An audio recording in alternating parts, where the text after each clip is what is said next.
6번으로 넘어갈게요. 정수장에서 소독을 염소 대신에 오존을 이용한다고 가정을 했을 때 틀린 설명은 오존은 염소보다 어때요? 살균력이 높죠. 살균력이 높고 경제성으로 보면 고가에 해당하기 때문에 좋지가 않아요. 오존은 가장 큰 단점, 살균력은 산화력도 너무 강하고 살균력도 강한데 단점이 만들어 놓고 쓸 수가 없다 그랬죠. 오존은 현장에서 직접 발생해서 써야 하기 때문에 상당히 많은 어떤 전력 손실 같은 것들이 생기죠.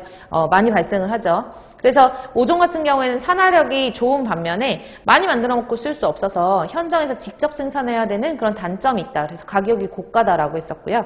3번에 보시면 그 대신 산화력이 워낙 강해서 맛이나 냄새 같은 것들의 살균 효율이 상당히 좋죠. 제거할 수 있고요.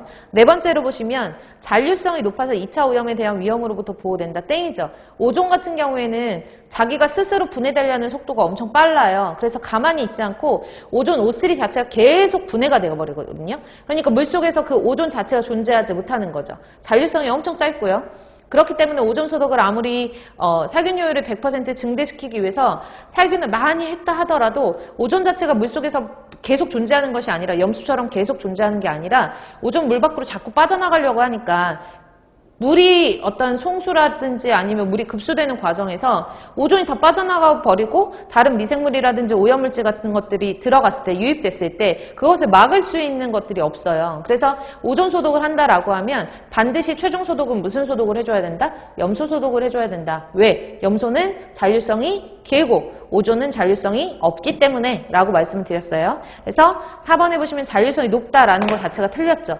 잔류성이 없어요. 없어서 2차 오염에 대한 위험이 크다라고 여러분들이 보셔야 돼요.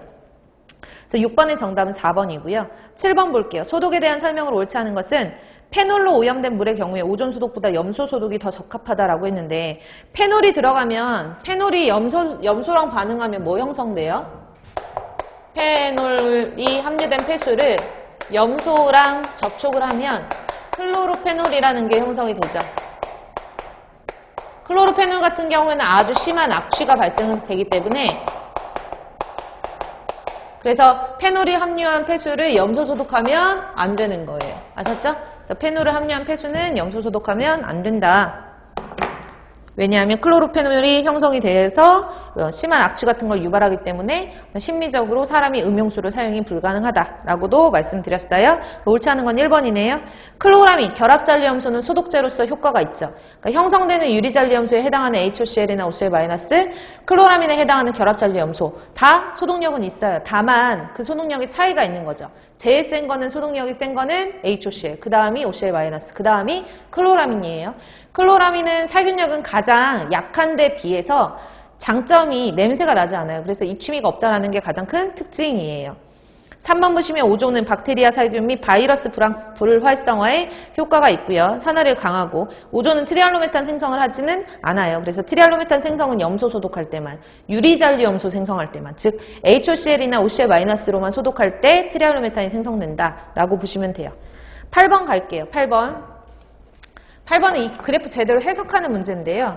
다음은 용해된 염소가스가 수중에서 해리되었을 때 차아염소산 HOCl과 염소산 이온 OCl- 간의 상대적인 분포